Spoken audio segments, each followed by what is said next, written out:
ਇੱਕ ਅੱਧੀ ਦਬੰਗ ਦੀ ਫਿਰ ਚੱਲਦੇ ਆ। ਲਓ ਜੀ ਦਬੰਗ ਆ ਗਿਆ ਜੀ।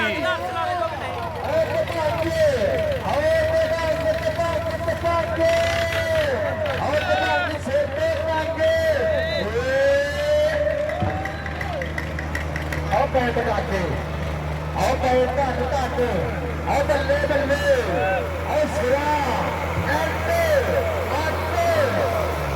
ਦੂਜਾ ਲਾਤਾ ਹੀ ਮਲੰਗ ਨੇ। ਆ ਤੇਰੀ ਗੈਰ ਲੱਡਿਆ।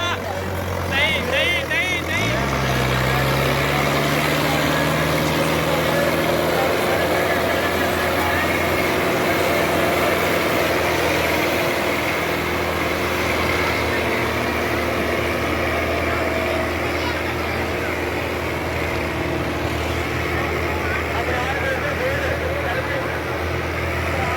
ਹਾਏ ਹਾਏ ਹਾਏ ਹਾਏ।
ਲਓ ਜੀ ਗੱਡੀ ਦੂਸਰੇ ਰਾਉਂਡ ਤੇ ਜਾ ਰਹੀ ਹੈ ਜੀ।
ਲਓ ਜੀ 3 ਮਿੰਟ 44 ਸੈਕਿੰਡ ਦੇ ਵਿੱਚ ਜਿਹੜਾ ਆਪਣੇ ਦੋ ਰਾਉਂਡ ਇਹਨੇ ਮੁਕੰਮਲ ਕੀਤੇ ਦਬੰਗ ਨੇ।